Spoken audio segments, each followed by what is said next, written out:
Being live streamed. Got it.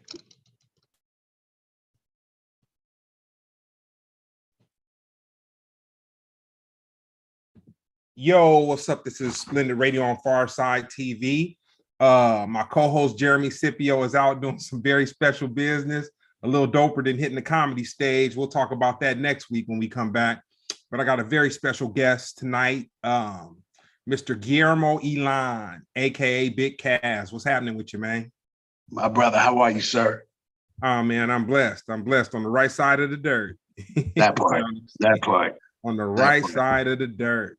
So nah, man, I'm glad you were able to come in. Like I said earlier, I like to have conversations with people that have stuff going on, and I like to have a conversation that kind of involves the process. And you know, I tell people, I apologize for belaboring your ears, but we're gonna get to the meat. But we got to start from where the started. You know what I'm saying, to get there. Right. So, with that being said, how were you introduced to hip hop? Oh man. The first, obviously, like everybody else, we heard Rapper's Delight, you know, Sugar Hill Gang. And so I don't have any actual blood.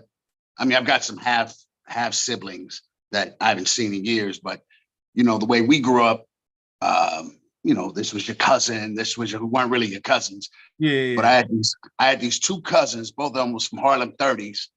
And I remember running away from home. Their mother, so my birth mother used to be a woman of the night, as we would say. Okay. And her best friend, who we, you know, I won't say her name, but her sons, you know, were like my cousins.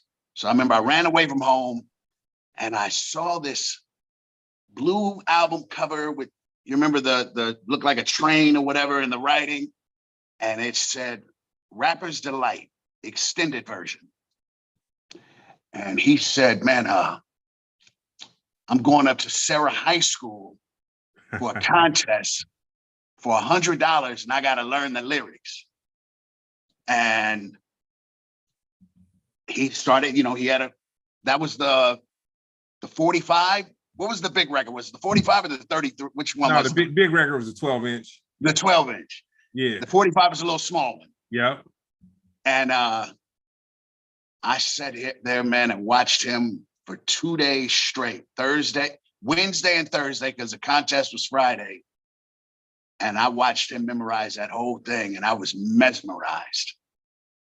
And that was the first time I ever heard, you know, we had Thomas Dolby, Buffalo Gals. Mm-hmm. You know, I remember hearing that, you know, but we're talking 6th, 7th grade. I would say 77, 78. Yeah, yeah. Nah. So okay, so that's your introduction to hip hop. That's a you know, a lot of people say Rappers Delight. That was kind of their thing, you know. And for me, yeah, I've said it a million times, but it wasn't. So Rappers Delight was kind of some of the first rap I heard, but my sister got a record, and the record was off the same label as the Sugar Hill Gang was, but it was it was like a song called Birthday Party or something like that. But it was, you know, but it kind of broke it down. But I really didn't kind of get opened up to it till maybe like 82, 83, MTV on TV, and being able to see Run DMC, and it was just kind of like, oh man, you got these brothers, they got style, you know what I'm saying? And the crazy thing about it, you know, with social media, we have these influencers, you know, quote unquote, and like that was Run DMC, LL Cool J, like all those dudes, they were the fashion, they were the language. You know, we didn't have so many cheat codes, you know what I'm saying? Like and not to sound like an old fogey or just whatever, but we didn't have a million Instagram pages we could browse through and go through or whatever. It was MTV, a handful of videos that came on, and what was going on there was kind of like uh our drum beat, so to speak. How they say that Africans used to communicate back in the day through drums. You know what I'm saying? That was kind of how they from one place to another was kind of the language, was the drum beat. Like MTV was kind of like, for me, it was kind of like, oh man, you saw kids break dancing, you were able to see white MCs, the Beastie Boys, and I'll say something, not to date myself, but you already did, bro. You already did, by the way. He said it happened, on TV. I know. I'm trying to spin the record back. We already there. Yeah. I'll say I was fortunate because, like, man, the Beastie Boys were dope. So it wasn't like we had so much popcorn type of gimmicky, and I'm sure there was, but the early 80s, it was on TV. It was kind of some good stuff, man. Let me tell you something. If you was a gangbanger between 77, which would have made me about 11, between 77 to, like you said, the MTV days, 83, it wouldn't really matter, if it had a beat that, if you was standing around and you could C walk to, beat walk to, pop lock to. But when Beastie Boys came out, it was Paul Revere, name Paul. Bro, we didn't know what they were. We had no idea what they were. But I knew somebody got their snot box busted open if they was putting a little extra on the dance floor. If that song came on. Because that shoom shat, when that came on, somebody was about to get punched in the face. Man, that's so crazy. Because when I think of that, I think of the back of car trunks rattling. You know what I'm saying? Like that was that. Matter of fact, one of my neighbors told me that she hooked up with her, her ended up being her husband and father of her children. Her and her homegirl was at the bus stop, and he rolled by in a cutlass playing children's story. And she was like, at the time, that was the flyest thing ever. And shoot, that's all it took. You know what I'm saying? Yeah. If you had to listen, if there wasn't really no hip hop that I remember, there was no rap on 8-track, but if you had a cassette deck, and then if you got the cassette deck that automatically flipped itself over where you didn't have to pop it out and it just continued, oh man, you was doing something. I had my first car at 14, 15. Yeah. And only thing I cared about was getting some beat up in that. Hey, I heard that. So how do you think hip hop influences the world? I think, listen, if you sit down for a good meal, you're gonna remember that meal. If you've never, I've traveled all over the world, and I'll give you a perfect example. I just got back from Germany, and I was in a town called Kaiserslautern. And my man who was out there, he's like, oh man, you got to go try these little sausages. And he was smitten over them.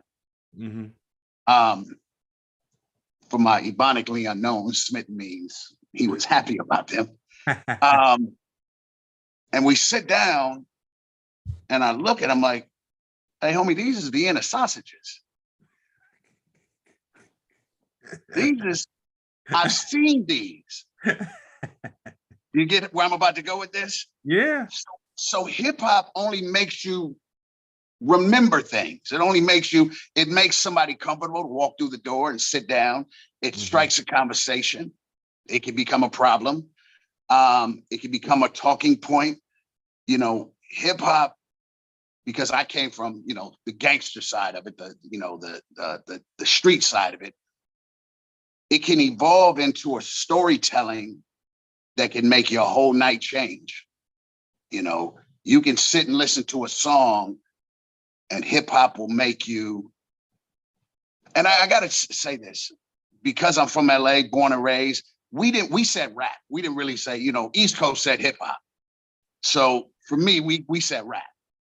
But it's all the same. But rap, it made, like I said, it made a conversation accessible. If just the right song was on, that dude over there who you may have never struck a conversation with, he may have had a green light to get in the conversation. You know, rap has evolved into where Wall Street, remember when we started seeing Toys R Us commercials and little kids start crip walking. Man. And I remember when CJ Mack came to me and said, man, I'm doing this documentary called C-Walk, because people were angry that, like, man, this dance can get you killed. Yeah. This dance could ruin your whole evening. But, you know, like I said, rap is pretty much a passage that allows people to come together. Yeah. You know, no matter where you are, even if someone doesn't like hip hop or rap, they know what it is when it comes on. What do you always hear, you know, an old couple say, oh, that old hippity hop stuff, you know, because they know what it is, you know. And I just think it's helped the world evolve into communicating better. It's also, you know, created some drama that I hate. And it just, you know, it allows people to express themselves on a level that their verbalism may have not. You may be able to go, yeah, man, like that song, that's my life right there. Mm-hmm. You know, because remember, we come from an age where our parents our parents break up to make up to the stylistics. We break up to make up to LL, I Need Love. Yeah, man, the romanticism. It was like the romanticism kind of got watered down. It was very romantic when our parents, you know, had their thing going. Then it was somewhat romantic, you know, when we were going through what we're going through. Man, it ain't no romance in it now, man. It's knock her over the head, throw a handful of pills in her mouth. You know what I'm saying? It's prehistoric and rugged. Right. Remember, we used to have a love making playlist. Now you got to be careful when you know, because one minute you may be listening to something at work, and the next one is, you know, I slapped that bitch with some mollies. Yeah, yeah, man. Yeah, man. We came from some Tina Marie and Rick James, Fire and Desire on them. You know what I'm saying? Some the level of romanticism. So what was your first rap name? My first rap name has always been Cash. Now, there's always been some confusion between the gang world and the rap world. So Ice-T and Bronx Style Bob got me my first deal. They got me my first developmental deal over at Zoo Records with the owner named Lou Malia. And at that time, two rappers could not have the same name. Mm-hmm. So on the streets, I was Casper, Casper. Mm-hmm. So to the window lickers and so-and-so said we too old for that, man. Knock that shit off. But when I went to do my deal, there was a Spanish rapper named Casper, and I couldn't use that name. So I changed it to C-A-Z. So it was never Casper, C-A-Z-P-E-R. I was like, you know what? I'm going to just change it to Cass. Then it was Cass. And then as I got older, it became Big Cass. Then became this, well, hold on, Big Cass, rest in peace. Do you see where I'm going? Like the silliness of who gave him that. So on the streets from where I was from, it was Casper. Third notch down from Big, Little, then me. Then there was another made rest in peace. But my name's always been Cass. But it was funny, in my book, I talk about my first breakdancing name. And I remember, if you remember these two cats, Fantasy and Diesel, they were legends on Soul Train. And they were in break-in. One of them ended up being a cop. One of them ended up working for, now he's you remember the scene in that Kevin Hart special when the brother walks up to Kevin Hart and says, man, your mama said call her. When they're in the warehouse, something like that. Okay. that was my manager, Diesel. Him and his homeboy Fantasy, they went around all of Los Angeles finding the best pop lockers. Okay. And me being from where I was from. So I remember they brought, if anybody remembers the Gap Band Party Train video, the little kid that's moonwalking in the boxing ring. Yeah. That's Kid Tough, man. He rest in peace. So he was from the east side part of LA. He was from 46 and San Pedro. I was from 3rd Ave and 52nd, right by Crenshaw. And I remember he was like, "What's your name?" And I said, my name was. He said, "Does it have any gang affiliation?" Mind you, while I'm battling everybody, I got nothing but gangbangers around. He's like, that can't be your name, man. We can't, you know, you won. We're going to take you with you, because it was ended up being about, the name of the group ended up being called Unique Dominoes. Okay. And, you know, we were in TJ Hooker. We were in tons of commercials. And he said, "You can't use that name, Kaz." So my name was Smooth. SMOOV, Smooth. All right. And I don't think I ever used that name ever again when breakdancing and pop locking was over for me. And it went right back to Kaz. Your favorite hip hop movie?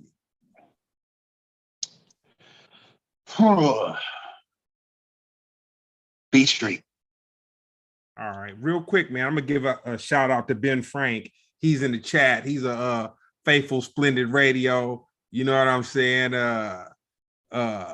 He a part of the family, man. I'm not gonna even water it down. I'm not gonna make it nothing else. He rocks with us every week, man. Ben Frank, he keep it popping.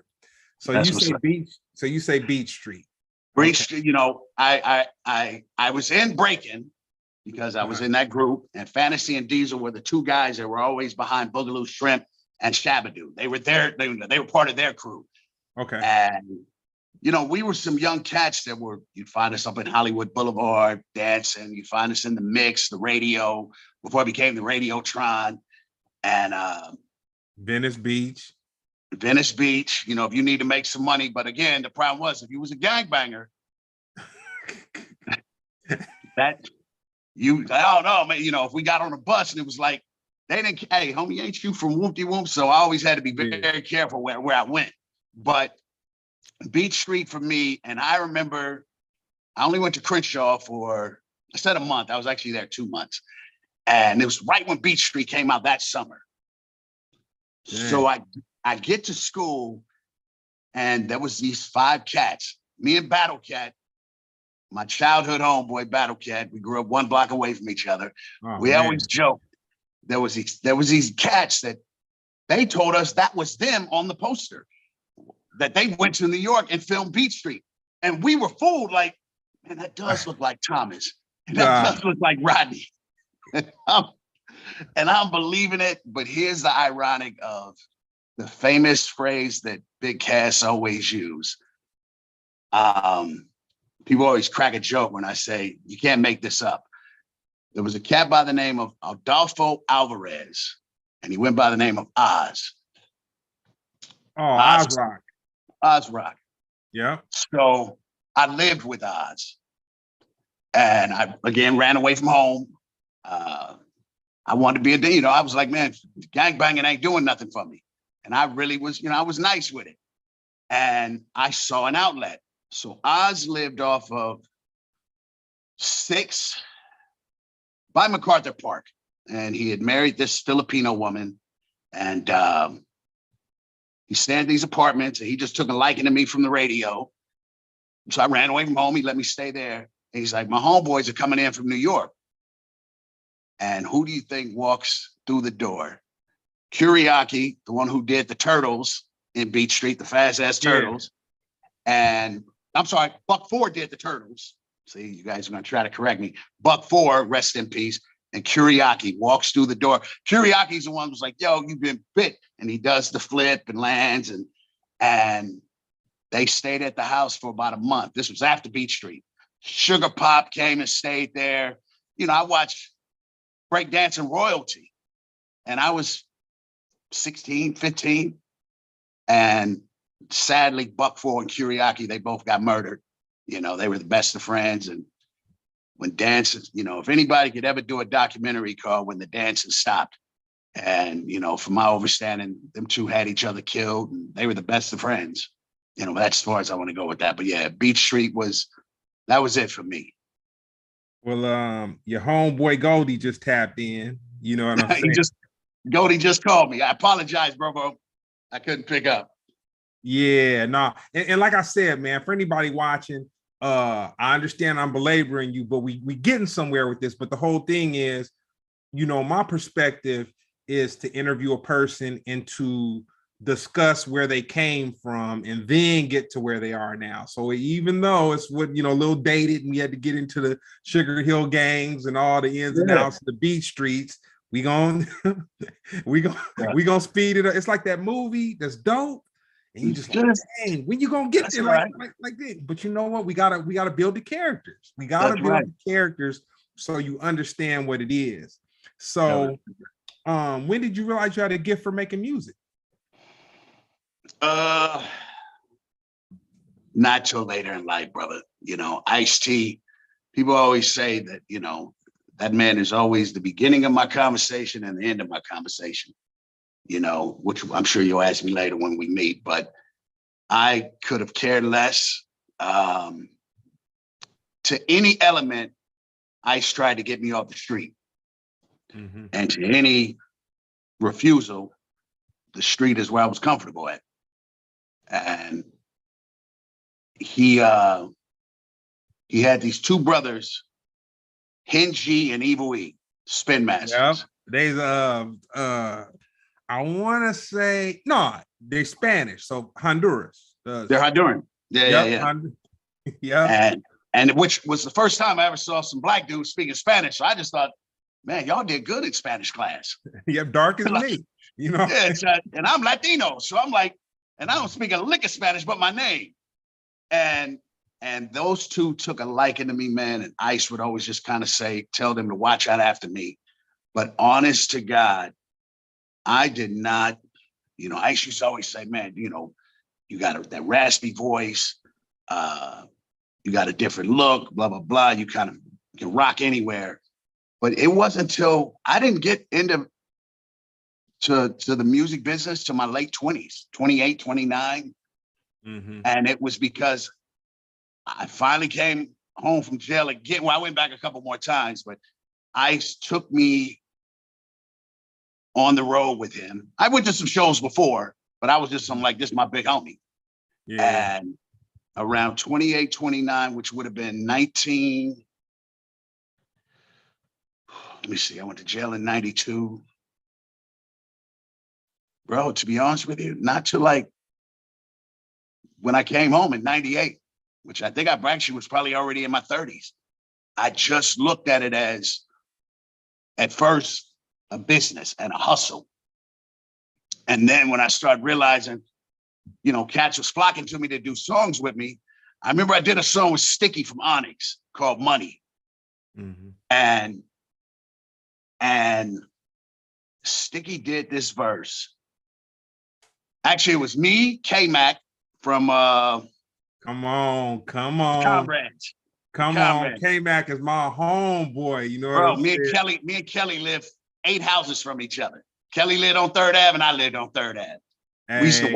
We used to walk to Audubon Junior High School together. Let me tell you a quick one on K-Mac. Yeah. He was the first dude that I saw in the hood. Like, man, he had several Harleys. You know what I'm saying? Like he was the first dude that I saw that was like ghetto fabulous, like really ghetto fabulous. Like, you know what I'm saying? Yeah.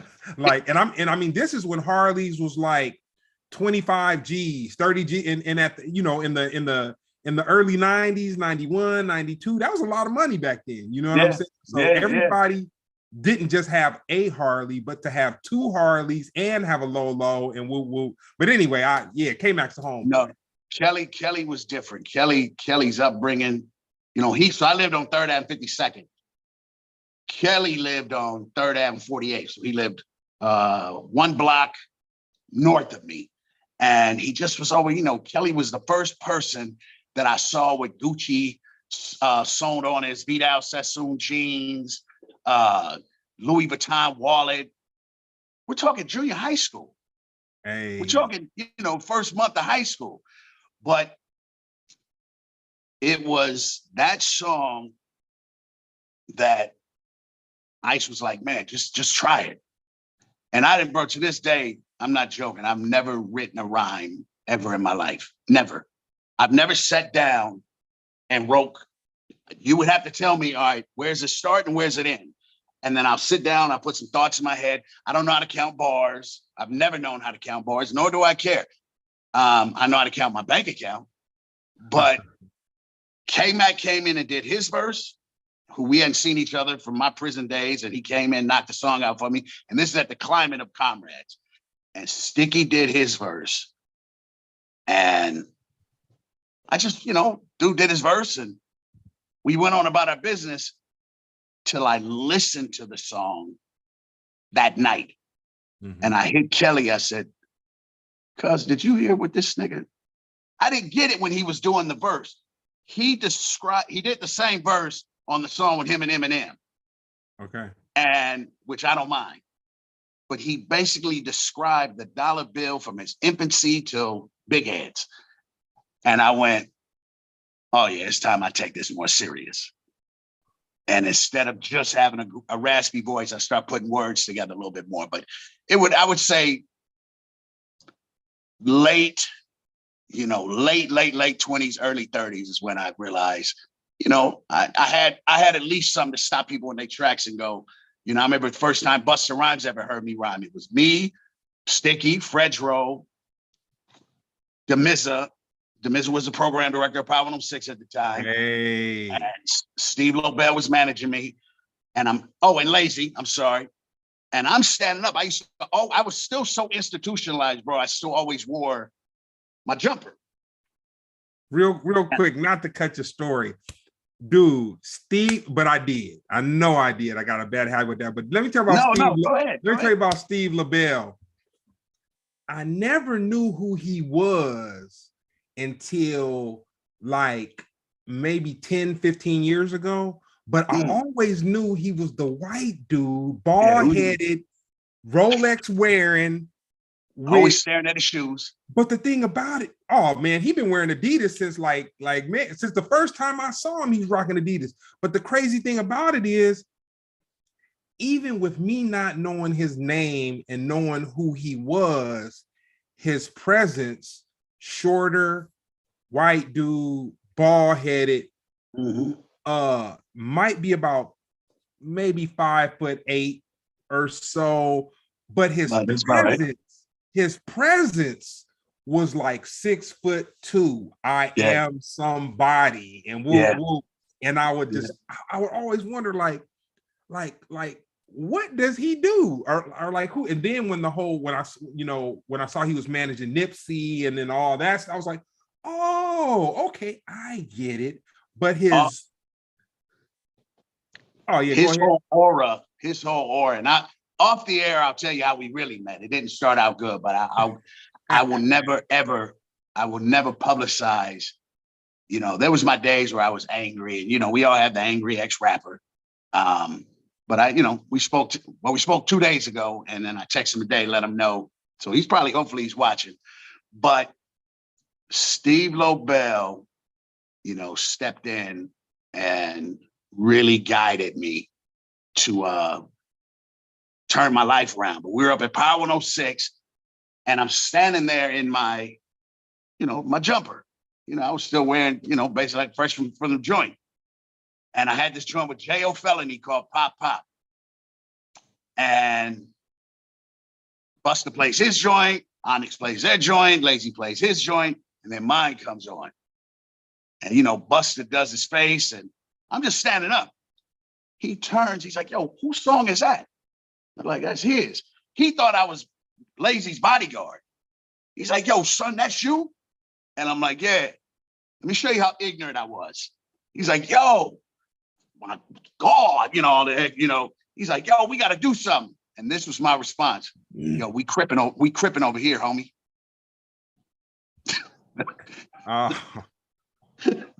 And he went, all right, hit me with the heavy hand. Because I didn't know nobody. I was like, yeah, that's up. We cripping over here, homie. And I remember Steve was like, did you just? So yeah, you know, around that time is when I knew I had people's ear, but I just wasn't fully there yet. But I knew, I knew I had something. Yeah, the transition, but it's cool that we having this conversation, and we're about to make it all make sense in a few minutes. But you basically, it's the caterpillar to a butterfly. It's like, man, you have been around something that had you to where you really wasn't tripping off of Busta Rhymes and a compliment and all that kind of thing. You were, you was in your own world. You know what I'm saying? Not even understanding. Yeah. So we're gonna get into your book, but your block. Break down to me what your block was. My block that I grew up on, 3rd Avenue and 52nd, 8 blocks from Crenshaw, 9 blocks from Slauson. The only neighborhood that I know of that on one corner, one street was Crips. And the moment you cross 52nd Street, and I'm talking a distance of 5 houses, was VNGs, was Bloods. But you play Pop Warner with them kids. You play T-ball with them kids. Shout out to my homie Smack, big OG Smack of VNG, Cornell Tisdale. And I'm saying this government because I'm proud of him because he's a truck driver now. That's right.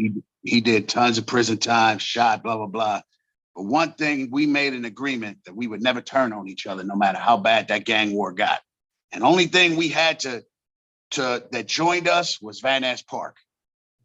And Van Ness Park went through it didn't go through many different hands. It went from side, one minute it was the Rolling 60, next minute it was the VNs. It didn't belong to nobody else, and you had the Vadris, the Neck Bones, Big Goat, all VNGs. Then you had the Petey Wax, the Crip Cows, so on and so forth. And my block is what mentored me into knowing you might be from there, but you don't have to stay there. Yeah. It's like the great Stan Shepard, who managed me for a minute. Stan Shepard said, if the party ain't for you, show up and leave. If the party ain't even about you, don't even bother.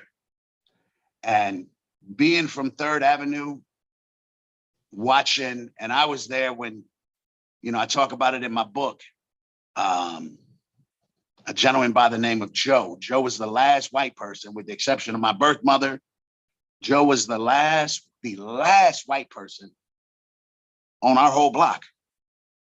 And, Joe was a mentor to me. Joe taught me how to use tools. Joe gave me my love for animals.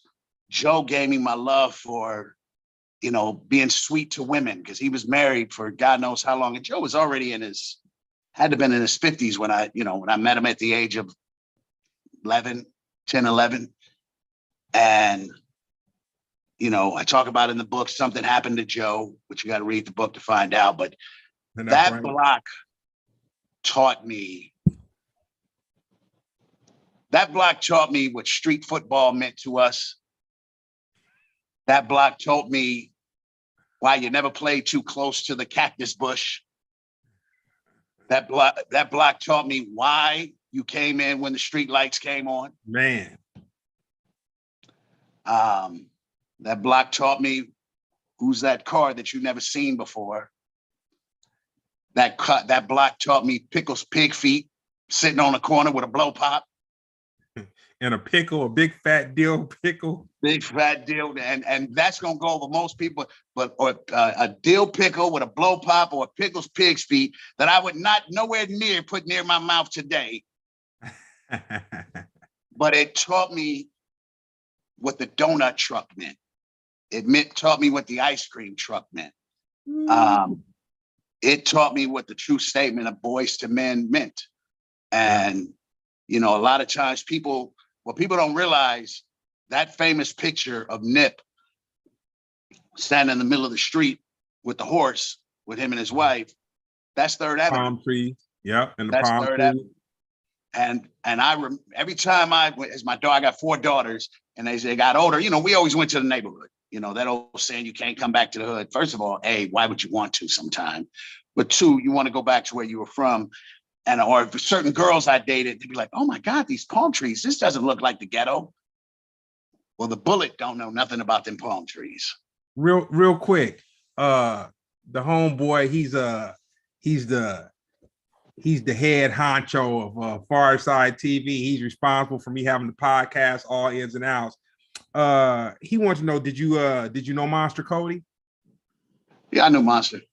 And what was it, or I guess what was he like in the 80s? What was it like in the 80s? Because I know we talked about, or we're talking about, you know, when you were young, but in the 80s, and we're kind of touching on some jovial stuff, but like being on 3rd Ave, 14 years old, the walk to the liquor store. that walk. And the reason I'm saying this is because to someone just listening to me, they can say, oh man, walk to the liquor store. I just, you know, doop-de-doo, you know, stroll to the liquor store. Well, here was the problem, and I'll touch on Monster for literally 10 seconds. Okay. Me and Monster both went to Clear Creek Juvenile Facility. I talk about it in my book. Danny White, the kicker from Dallas Cowboys, owned that juvenile facility. And Monster was one of the most intelligent men I've ever met in my life. Wow. But he was a stone cold psychopath. You know, that is. I've met men like that you'll talk to them and you'll be like, man, I knew a cat. He was the coolest, most compassionate guy. But people said he did a lot of things. You know what I'm saying? He did a lot of things. And I'd be like, you know, not whoop-de-woo. And they'd be like, hey man. But I'm like, shit, he ain't had nothing but love for me. But I was just like, hey. If anybody ever goes back and listens to an interview with Ice-T on Arsenio Hall, I love Tracy like as if we came from the same root and the same blood. Tracy Morrow is a complete psychopath. Ice-T is one of the most smartest, most meticulous, and when I say psychopath, to go into the mind of Ice-T, and I want people to go watch that interview. This is a guy that and that's how Cody was. And Ice-T has the type of brain that only a madman can have. I don't have that. I'm just angry. I'm just a violent. I was that half mixed kid that was like, fuck that. We not taking it there. And let me get you before you even think about getting me. You know, I'm not gonna be the light-skinned one. But Ice-T, so to compare with, but you just said walking to the liquor store. Here was the problem. If you lived on 3rd Ave, the closest liquor store was in the V&Gs. And there was only one. It was walk 5 houses to 52nd Street, turn left, go to 2nd Ave, go 1 block, go through the alley, and the liquor store was right there. Here's the problem. That was the VN's. That was 54th Street Liquor. And that was the VN's liquor store. So again, luckily, we all had an agreement that, man, oh, that's so-and-so. All right, man, get up on, you know. So the Crip liquor store was owned by the Martins. I dated their daughter, Kim. And that was on 7th Ave. Well, I lived on 3rd Ave, and you'd have to go down to 48th, turn left, go 4th. A lot further away. I'm sorry, it was on 7th Ave.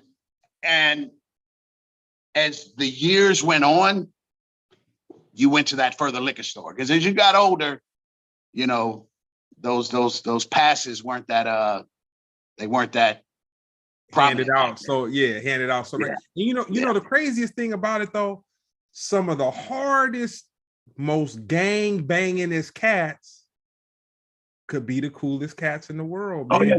Just depending on, you know what I'm saying? And actually, I just told the story wrong. Later on, there ended up being another liquor store on 4th Ave and 54th. And that didn't open until years later. But because we all went to Van Ness, 54th Street Liquor just was the most, you know, like, oh man, they had better candy selection, or they had better, you know, so on and so forth. And then after a while, then the store on 4th Ave. But as we're telling these stories, your normal kid from the suburbs, your normal kid, they don't think about that. That, you know, rest in peace, Trayvon Martin. He was walking back from a store through a racist area, through and we won't say a racist area, but he ran into a devil. Yeah. You know, us as we grew up, we had to deal with the element of, you know, you're walking like, oh man, that's so-and-so, and that's so-and-so. But I will tell you this, years later, I got out of juvie, so I had not been seen for a couple years. And at this point, I'd moved away. You know, I'm pretty much grown. I'm 15, 16, but I'm grown. I was dropped out of school, the whole, and me and a cat by the name of Maurice, who didn't bang, his sister lived like right across the street in 54th Street Liquor.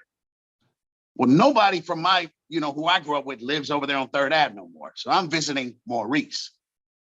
And we go to the store, and I remember I went to crack a $100 bill. And Mr. Chin, who owned the liquor store, still remember me. So he cracked 100, and I remember this dude saw me crack the 100.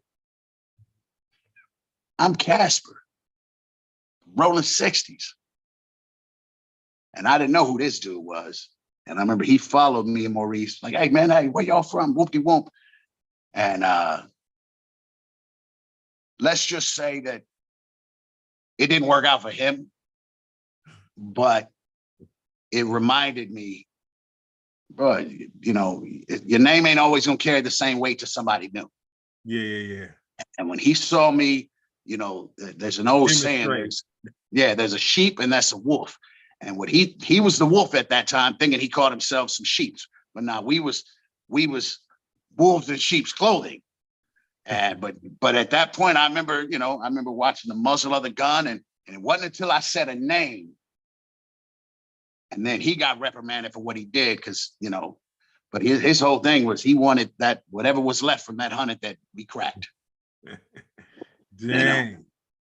Yeah, man. So, whoo, yeah, man. That's a dang. Hey, man. I usually listen to some house music with a little splash of hip hop here and there, but I think I'm gonna subject my employees to your audio book tomorrow, man. I might have to tap into the audio version, man, and get a little extension from this this interview right here. Yeah. So, well, the audio doesn't come out till June 2nd, but I'm gonna send you some. So what I sent you was some teasers. Oh, okay. And yeah, so the audio, so the book itself is out, ebook is out, the physical book is out. I made it off the block. All right, now that we did that plug, you can pick it up on Amazon. You can pick it up on, I'm sure there'll be a link in the site. And then the paperback, the smaller paperback, just came out today. But the audio is a lot more intense, because you can only say so much in words, you know, in a book. And yeah, the audio gets to express a little bit more. So what did you think your path was going to be your senior year in high school? Well, I got to the 9th grade, and in my book, I was grown. And by the 10th grade, I don't even remember if I graduated junior high school. I know I didn't walk across the stage. I definitely know that. But I got to the 10th grade, and me and Lil Looney, rest in peace, got kicked out of, at that time, Westchester, the city of Westchester was not a part of Los Angeles.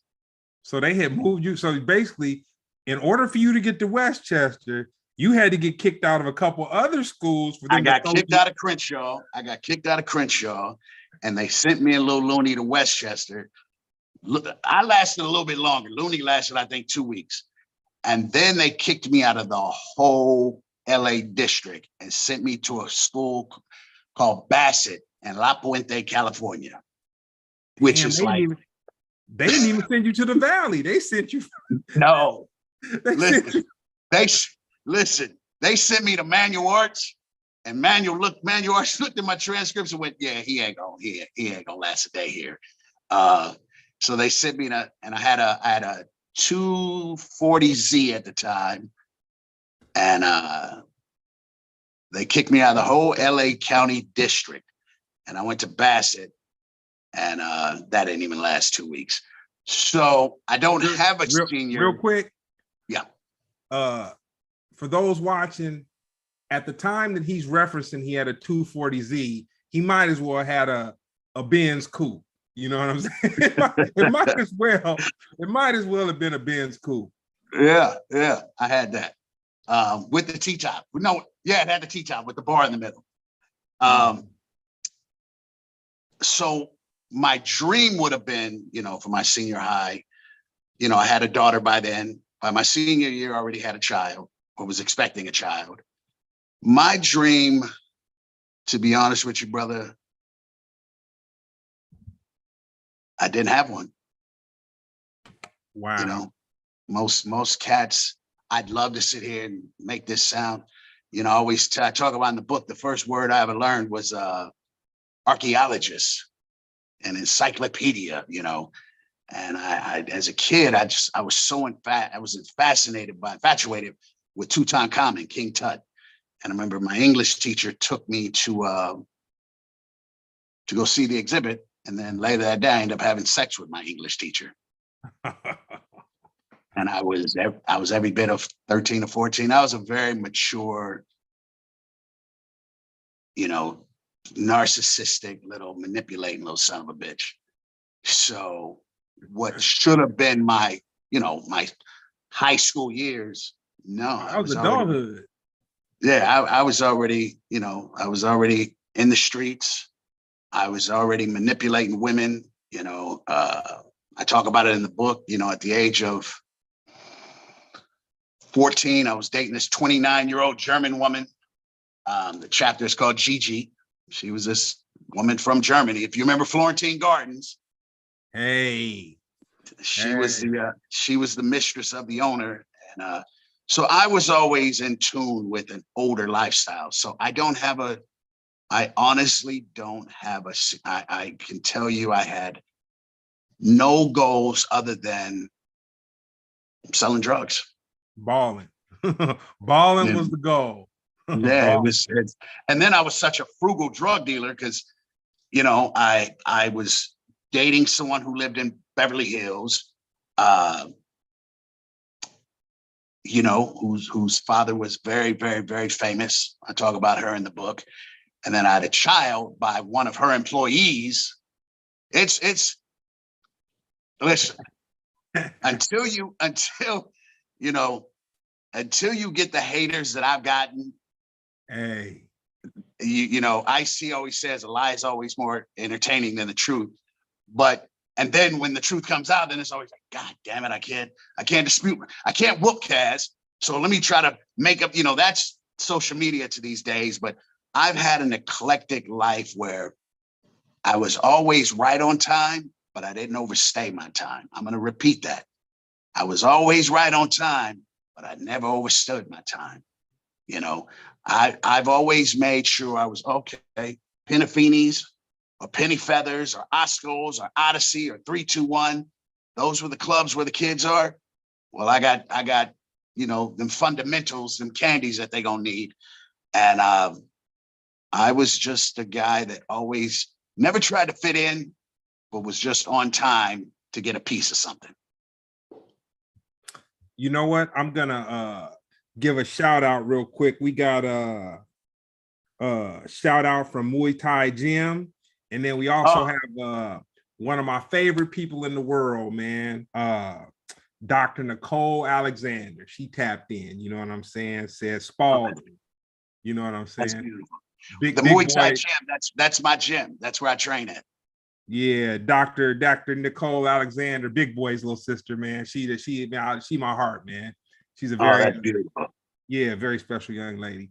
But so your high school was like somebody else being 4 years deep into college. You was already you was already tasting life. And I always say that I have a master's degree in dysfunction. I just never like to practice it.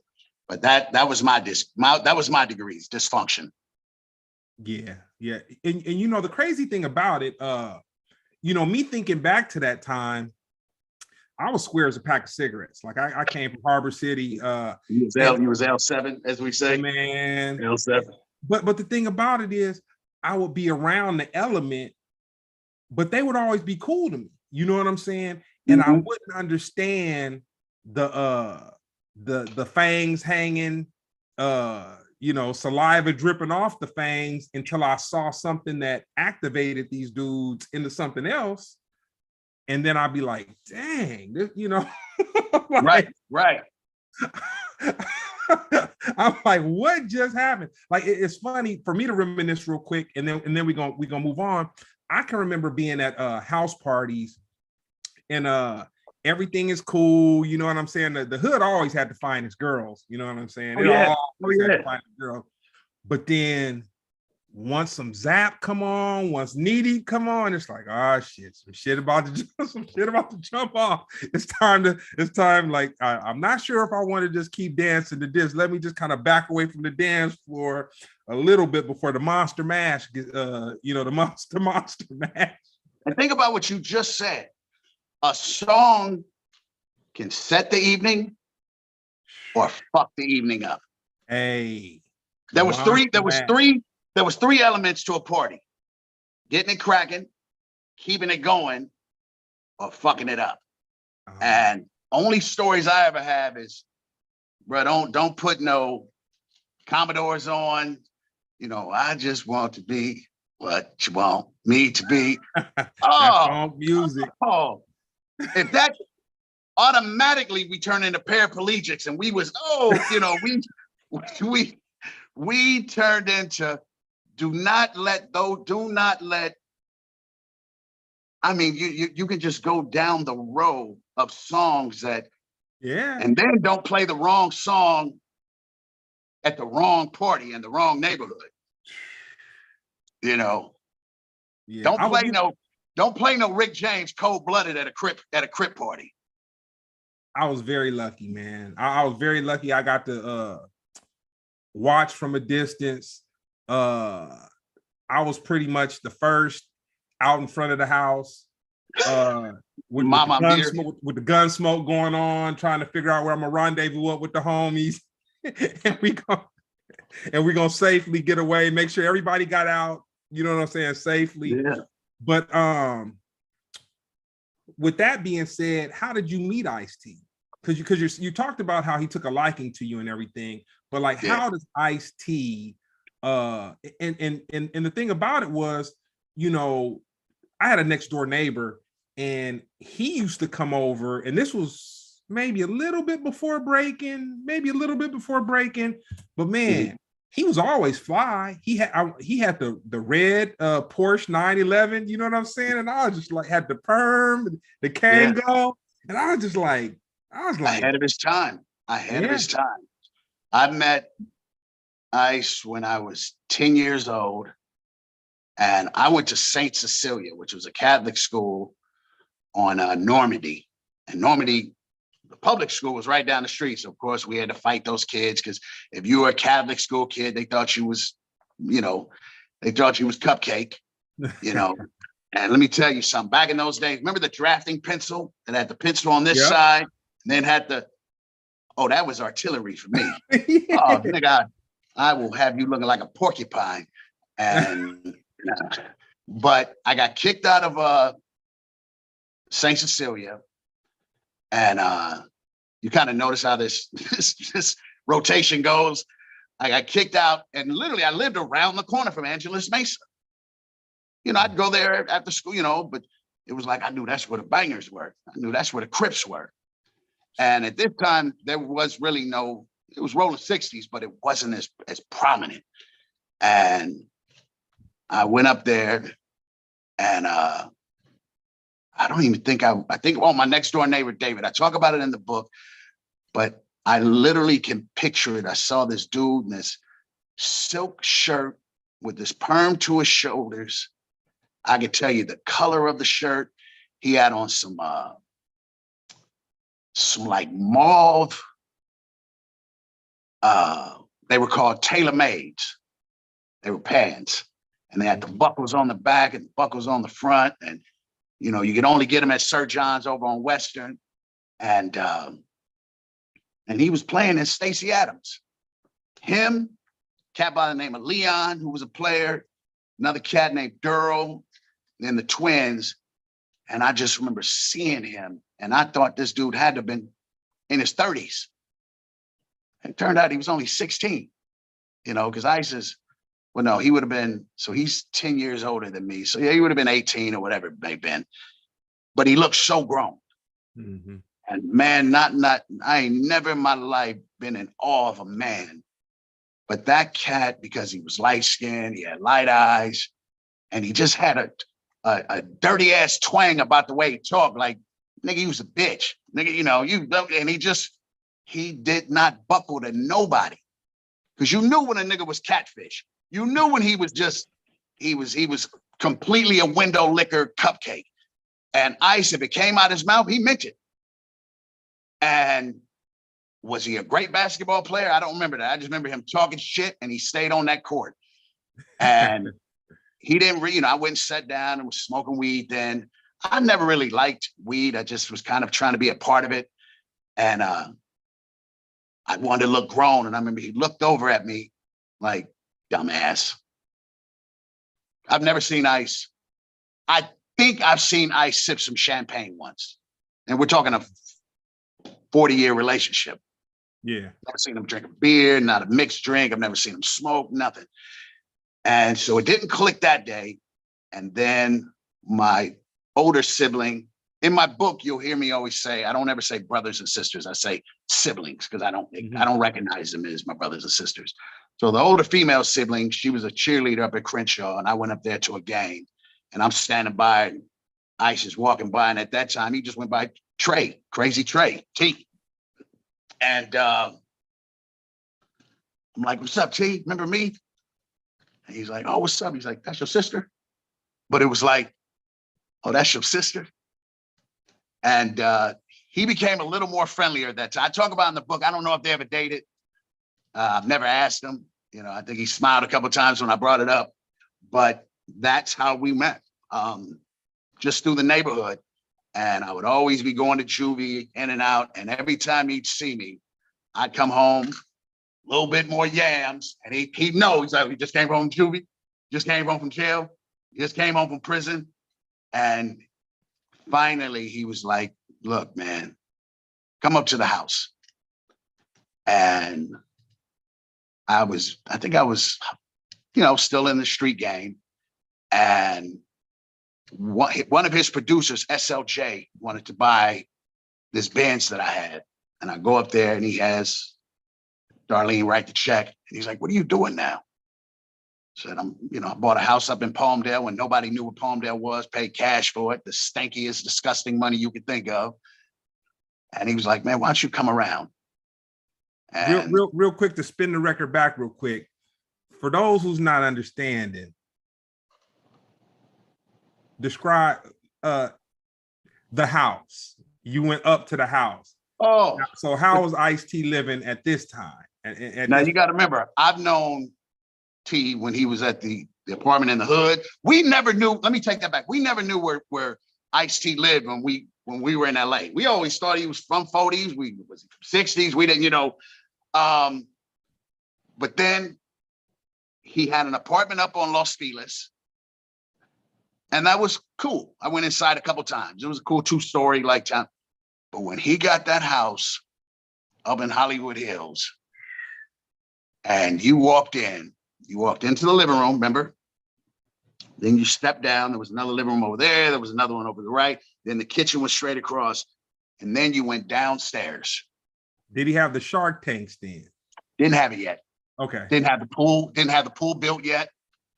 And he had the arcade games. He had the soda machine that said, don't be a broke bitch, put a buck in or something, because people would always be in his fridge. And the Shark Tank was being built and the pool was being built. And I asked him, I said, if you hate Hollywood so much, why do you stay in Hollywood? He said, every day I get up, and I'm sure he didn't mean every day, he says, and I go out on my balcony and I piss over into the mountains, hoping that some of my piss end up in some of these people's drinking water. See, again, that's you can't make this. And, you know what I mean? And he did not have an open door policy. You did not just pop over it. You know what I mean? And that house was something I never, being that I was from the street game, I did see homes. Let's not get it twisted. Yeah. I talk about it in the book, which it's on record. One of the biggest drug suppliers was Don Bohanna, who was an airline pilot. And my boy Kev, who got me in the dope game, was getting his dope traffic through Don Bohanna. Don was married to Tito Jackson's ex-wife, the one who got murdered suppose she got murdered, died, she died in the pool. Yeah. Mm-hmm. So I've seen some homes, but we're talking, who knows, that house has got to be probably worth $20 million now. Right now. Yeah. But, he never turned his back on me. As many times I went back. So that's how we met, man, on 4th Avenue and 52nd at Angeles Mesa Elementary. Well, man, I wanna thank you, because now we finally able to crack into what I've been trying to build up to. You know what I'm saying? I had to build the character. You know what I'm saying? I felt it'd be unfair. It actually would have felt out of context for us to just start talking about what we're about to go into now without kind of building you as to who you are, who you were. Made it off the block. Tell us about that. Explain it to us a little bit without, All right. When I was approached to do the book, I had no interest because I felt like it was dry snitching. I don't do a lot of podcasts. When I was approached about yours, and again, thank you, beyond thank you. What I don't like is these shows today that are basically just gossip channels, the dry snitching channels. So when I was approached to do the book, it was like, what am I gonna talk about? Who I slept with, and I remember accepting the first check. And how did that feel? I mean, it's money I've seen before, but it was definitely like, you want to give me this?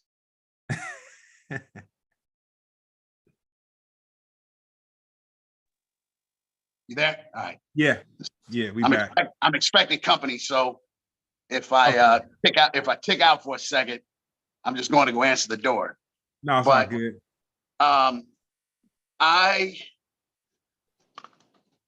As a matter of fact, I'm gonna take. Actually, can you pardon me for 1 second? Yeah, we good. All right, give me 1 second. Hold that thought. You know what I'm saying? Splendid Radio, Pharcyde TV. Give a shout out to the sponsors right now. Shane Larson brand. Keep your feet properly proper. You know what I'm saying? Check him out on IG. And also we sponsored by the Seeds of Xanadu. Just the way it sounds, they keep me straight. I'm back on my journey to health in my shaman, OG Justin. You know what I'm saying? He keeps me straight with the microgreens, you know what I'm saying? My nutrients and all that. And then also we have the new single Suddenly available on all platforms, off of Bootie Brown's upcoming project, Ultra Funk Hip Wave. All right. I just paid a couple bills, so we hold on. I live in a gated community, so I'm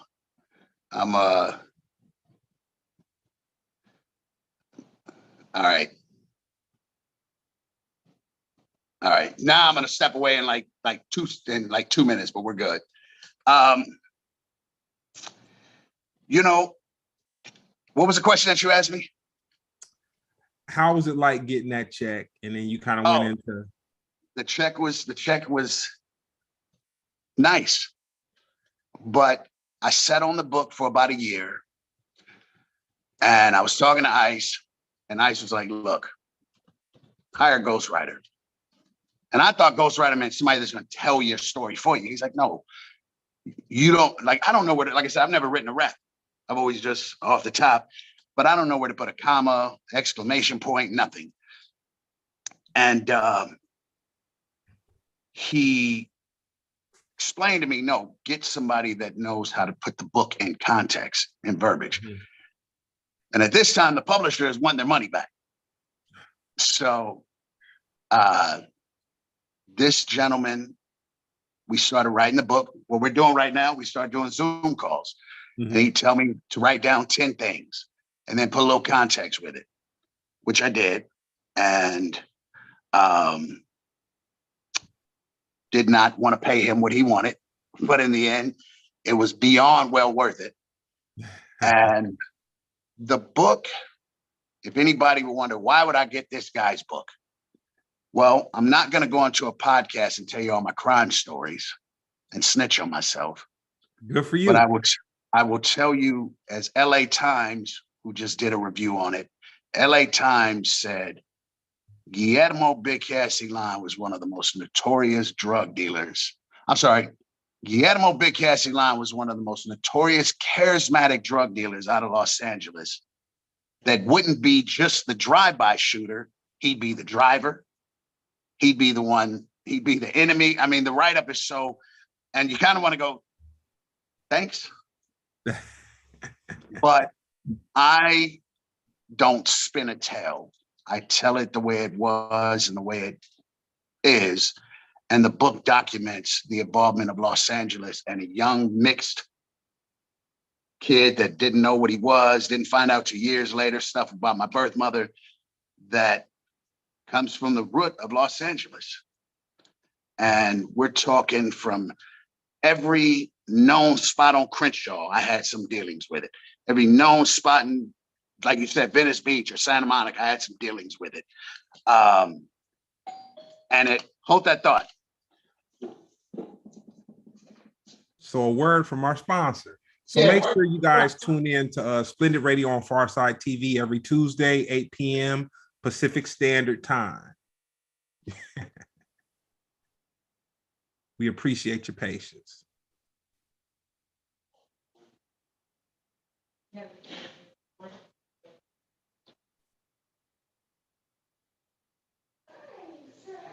And this is nothing. I had a guest, Sling Johnson, homeboy. He got up and made a sandwich one time, and it had nothing to do with disrespect. If you know Sling Johnson, that was just Sling. All right, my apologies. No, all good. You know, again, I would say here's the easiest thing. Because I'm not a salesman. You type in Guillermo Eiland, or you type in Big Cass on YouTube. Make sure you read the hater stuff, because that's the most entertaining. You know, when you have an ex-dirtbag cop who just got out of prison who did a 5-part series on Gangster Chronicles about you. I'm sure you know who I'm talking about. I know exactly what you're talking about. Yeah. I hope his mother dies, but I'm a different kind of hater. You know, I don't do that back and forth. If you do something that I feel that it has no validity, no merit, I wish death on you. Yeah, don't let the tail wag the dog, man. Yeah, you know, yeah.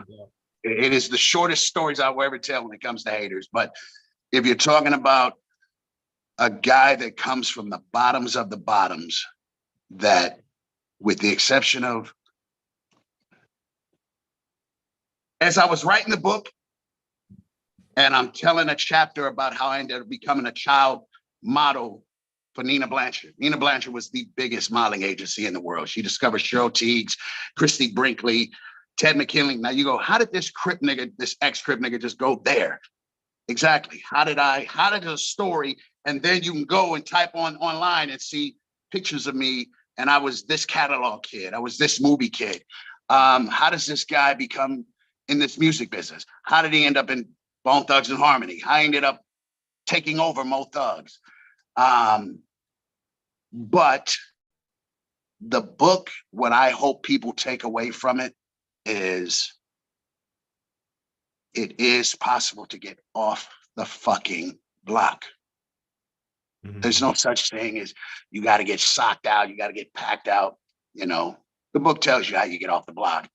But, you know, I try to take people through 22 chapters of, you know, imagine being this mixed kid, blue eyes, definitely got some cut in me. I always run a joke when people are like, well, how much black do you have in you? I'm like, well, somebody in the swimming pool had a tan, goddammit. So I got enough in me. But, you know, and the original name of the book was called I Am My Father's Son. Because I never met my birth father. I know he was deported or something. And then I know he moved back to Cleveland, and then he was beaten to death and set on fire. That's all I know. And I thought, well, I'm my father's son in the element of street, mm-hmm. But I'm also, you know, I remember the publisher said, well, what do you want to name it then? What's one of your biggest accomplishments? I said, shit. And I literally just said it. I BS you not, little bro. I said, I mean, I made it off the block. You know, if you notice when I keep sitting, I sit like this because I have Parkinson's. I was shot in the head. My right leg from the knee all the way up is all fake. It's all titanium. It's been shot. This eye is a transplant from damage. And, you know, yeah. This eye just got a month ago. If you go to my YouTube, I documented the whole thing. This is a transplant. Implant, whatever. It's a donor, from a donor. All right, man. So, yeah. Woo! Yeah, man. Yeah. So, yeah. Now, hey, man, you got me ready to shoot. I'm ready to listen to the audiobook that's not even available yet. You know what I'm saying? Ready to subject my employees to it. You know what I'm saying too. Now, the audio is going to take you. I mean, I love the book, but mm-hmm. I listened to the audio myself for the first time today. I'm talking from chapter 1 all the way to 22. And I was like, you know, everybody likes their craft. But this book, I would tell you the most emotional part of the book is talking about my neighbor, Joe, you know. The Caucasian guy? Caucasian guy. Mm-hmm. Okay. And everybody that's heard the teaser of it also says, you know, it put him in tears, you know what I mean? Because that was, if anybody remembers the movie Little Big Man with Dustin Hoffman, he was half Jewish, but then he also found out he was part Native American. So he was torn. And it's a movie that was never really big for him, but I always compare myself to that. Like, who am I? What am I? Why am I not allowed? When I got to prison, they yelled out Guillermo Eiland. As I told you when we first started, the Mexicans went, nah, he's not with us. And the brothers were like, cuz you're Mexican? I'm like, there's an X. It's Mexican, but no, I'm Latin. But I tell the story as a 55-year-old man. When you're reading or listening to the chapters, you're listening to a 12-year-old, you're listening to a 10-year-old. It's been put out in public. You know, if anybody has seen the documentary, Prison to Fame, Life After the Penitentiary, you know, my first sexual partner was my birth mother. You know, we've beaten that elephant to death. But you know, that, you know, you hear it from that 10-year-old who just cooked, you know, 1/4 gram of heroin, and his reward was a bowl of Frosted Flakes and sex from his birth mother. Oh, wow. So that's, the book takes you from a 10-year-old, a 12-year-old, a 14-year-old, a 16-year-old. You know what I mean? That's where the book takes you. Advice for your past self.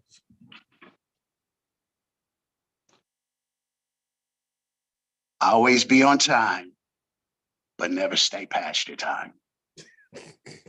It come back on. Man, I promise you, man.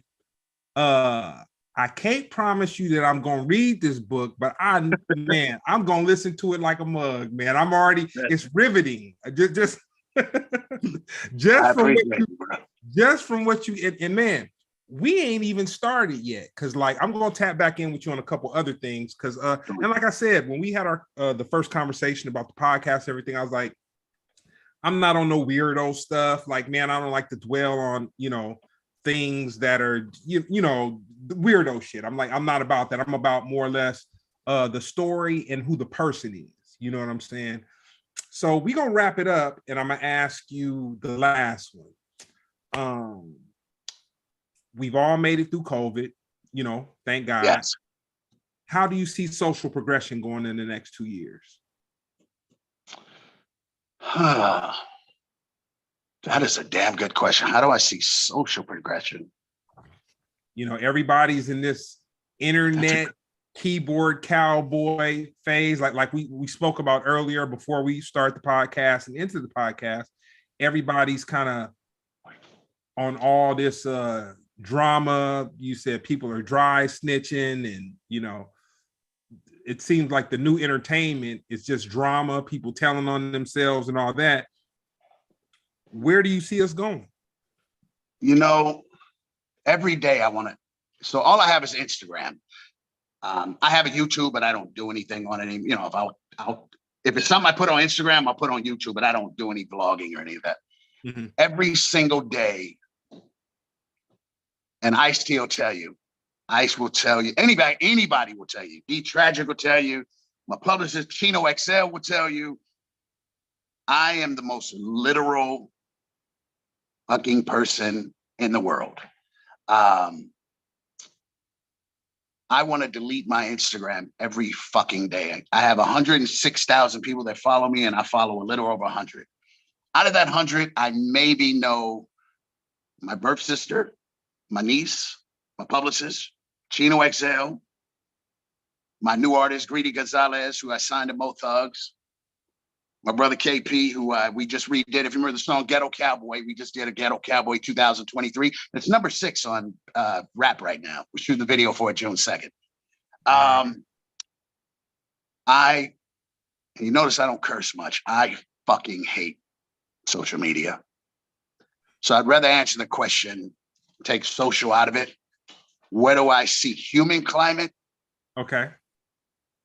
I see more 18-year-old girls starting OnlyFans and will never know what it's like to have a child, to be in a relationship. I see more teenage boys getting girls pregnant and don't even know about getting a job. I see some of the dumbest fucking human beings being made famous for absolutely nothing. That's a fact. I don't touch on this from the book, but I'll say it now. If we knew the girl's resume, we might have fucked her, but we didn't tell nobody. Man, these dudes are fucking girls with open resumes, Kardashian.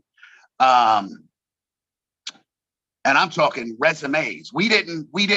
If we knew that girl was good and she could suck a golf ball through a straw, we didn't tell nobody. These dudes are, so I see our world beyond, and I see our world where everything is impolitically correct. Now people want titles for genders they're not. Again, I'm a 1%er. There's a chapter in the book, and as a 1%er, and when I say 1%, I mean an outlaw 1%er. I don't do politics. You notice I said politics. Mm-hmm. I don't, I am a Muslim by acceptance. My brother Muta, Napoleon, when I did my Shahada, that's who, blessed me while I was in Egypt. I had the blessing to do my Shahada. And then I realized, you know what, I'm probably not a good Muslim either, because I just don't believe too much. And there's a chapter in the book where I talk about religion. Mm-hmm. And it does not make any sense to me. So where do I see human growth? I see we are going to become more enemies. I see we are going to be less evolving into being loving people than we're all going to be more materialistic people. As I'm sitting here and you interview me for almost an hour, there's some fucking window licker that's thinking of that he's sitting in his mama's basement, crying, using his tears for lubrication to jack off, thinking, what can I say about this guy? Because my life is miserable and I don't like big cats. I don't like you. I don't like your podcast. And I need to. I'm gonna help you real quick. And I cut people off. I do, but I do it. No, brother, that don't bother me. Go ahead. But I'm gonna help you. If Guillermo Eiland, Big Cass, could come from what he came from and be who he is right now, I got a little hope for society. I can agree with all the retarded stuff that you're talking about in the Instagrammers, the Kardashian, and all that kind of stuff. But if you can sit with me and have a conversation with me that is riveting, it has been. I can say matter of factly that this has been one of my best podcasts because it has been riveting. Wow. You haven't told, like, you didn't give us the book. You didn't give us the book. You gave us a shot glass of who you were. And then you gave us, some of your journey. I'll say I got some hope, man. I got some hope. No, we just swapped spit. That's all we just did right now, brother. And that's the way it should be. When you go to prison, we have this saying, you have about 30 seconds to get to know your cellie. So me and you just had a cellie conversation. Okay. And now you wrote a letter to your people. So your viewers, they're reading your letter and they're reading my letter. That's right.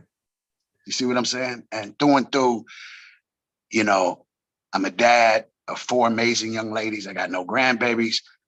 As my boy Swab Triple X says, Big Cass is the dude that gets calls from people like Ray J to apologize that he hit on my daughter. And I want to apologize, big homie. So let Whack try to change the story, whatever. I'm that guy. Hey. And when Molly Mall says, when Steve Lobel interviews Molly Mall, the producer Molly Mall, and he goes, well, how'd you get the Tupac masters and produce on the Pac's Life album? You can pull this up on YouTube. So again, I'm about to take you to another left. And he goes, well, a cat by the name of Cass from 60s said he had over 100-some unreleased Tupac songs. Go watch it. So all of a sudden, did Big Cass become the purveyor and the owner of the Tupac masters? This can go on, and it can either be a lie, but remember, 3 people know a story. If 2 are dead, then only 1. And through, the ones that are still alive tell the same story. It's the haters that make it entertaining. That's Nipsey's name right there. That's Nipsey's name right there. I put Nipsey on his first song. I put him on that Pac's Life album, but I put him on a Dr. Dre tribute album. Do I run around and go, I didn't know. Nipsey was my home. That was my little brother. His grandmother lived right next door to me. Yeah, man. So man, we gonna have a part 2, a part 3. 2 and 3 will be a little lighter than the part 1. Part 1 was the meat of the conversation. But man, you can pull my ear anytime, brother. I will be in Thailand June 16th for 20. I was just in Thailand. I wanted to go train traditional Muay Thai. So I'm going back to go train. That's when we need to do this. So I can show you around Thailand. We definitely gonna tap back in and make it happen. So real quick, give your Instagram. My Instagram is Guillermo Eiland, GUILLERMOEILA. N is in night, D is in day. That is my Instagram. And the book can be bought on Amazon. I made it off the block, or directly from my site, and you get an autographed copy. And that's obviously www.imadeitofftheblockbook.com. And the ebook is available. Paperback is available. The autograph is directly through me from the site. And then the Audible will be June 2nd. I can't wait, man. I can't wait. Well, man, God bless you. I appreciate your time, man. I'm definitely gonna tap back in with you. And if you got anything interesting going on, always feel free to just reach back out to me. You can shoot a text if you want, but you can always call, man. Listen, I appreciate your platform. We did this literally. Shout out to D Tragic, the governor of the 805. I will be, anybody that's near Ventura, anywhere near the Valley, I will be doing a signing June 9th at the Barnes & Noble in Ventura. There's only one. June 9th at 5 p.m. June 9th. You go to my Instagram, you'll see it. And I'll be giving out gifts. I'll be signing the book. And I'll be standing there, blue eyes smiling. But last one. Yeah. Last one. When are you going to do let me know when you do a signing in LA. Okay. So that we can put a little something behind it and pump that up. And man, you didn't know it, but you just became a sponsor of Splendid Radio on PharcydeTv, man. We're gonna have to give a couple of them books out, man. Not too many, but one or two. No, this is what you do. You think of a question, and I'll ship them off to you, or I'll bring them to you when I come down. I'll be down next weekend. I'll be down at my beach house. We're gonna give away 10 free books. You think of the question and 10 free books. Okay. And the book, let me tell you, you go to Ice-T's page right now. Ice-T's got millions and millions and millions of followers. If you look in his link, in his bio, you know what it says? I made it off the blockbook.com. That's support. So the book shot through the roof the other day, but we will give away on your channel 10 free copies, and I will hand deliver them right to you when I get down in town next week. That's tight. And I'll say this last thing, man. You being on Ice-T's socials, you can't buy that. You know what I'm saying? That money is not gonna buy that. Like, you're not gonna be a sucker. You saw he posted your thing on his Instagram today. Yeah. Nah, nah, all good. Well, no, man, enjoy your night. Get into your thing. And I'll tap back in with you in a couple of days, man. Have a